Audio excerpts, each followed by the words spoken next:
প্রিয় বন্ধুরা, সবাই কেমন আছেন? আশা করি আল্লাহর রহমতে সবাই ভালো আছেন। আজ আমি একটি ভিন্ন ধরনের রান্না করব।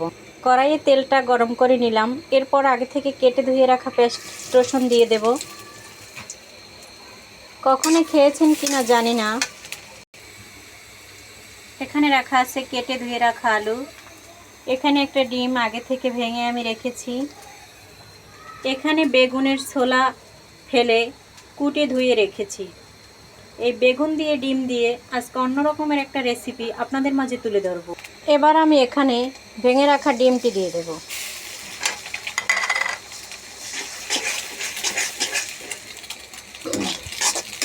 এরকম নেড়ে চেড়ে ভালো করে মিশিয়ে নেব। এবার আমি সামান্য একটু পানি দিয়ে দেব।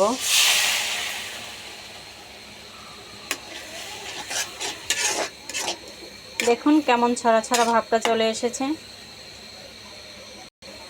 এবার দিয়ে দেব লবণ। এখান থেকে দিয়ে দেব প্রয়োজনীয় হলুদের গুঁড়া এবং মরিচের গুঁড়ো। বেগুনের তরকারি তাই বেশি ঝাল দেওয়া যাবে না। বেগুন, লাউ, কচু আনাজ এগুলোর ক্ষেত্রে ঝাল একটু কম দিতে হয়। এবার আমি দেব কেটে ধুয়ে রাখা আলুগুলো। এবার আমি আলুগুলো মরিচের সাথে ভালো করে মিশিয়ে নেব। এবারে অল্প একটু পানি দিয়ে এখানে কিছু সময় ঢাকা দিয়ে রেখে দেব। চলে এলাম কিছু সময় পরে। চমৎকার একটি কালার এসেছে, দেখতে পাচ্ছেন বন্ধুরা।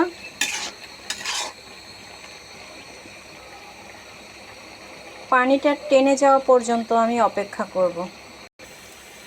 এই অবস্থায় আমি পানি দিয়ে দেব। প্রয়োজন মতো পানি দিয়ে দিয়েছি। এখানে বেশি পানি দেওয়া যাবে না, যেহেতু বেগুন তাড়াতাড়ি সিদ্ধ হয়ে যাবে, তাই পানিটা ফোটা পর্যন্ত আমি অপেক্ষা করব। পানিটা ফুটে গেছে। এবার আমি আগে থেকে কেটে ধুয়ে রাখা বেগুনগুলো দিয়ে দেব। কোনো তরকারি ফুটানো পানিতে দেওয়ার পর না নাড়া উত্তম, কারণ নেড়ে দিলে তরকারিটা সিদ্ধ হতে চায় না।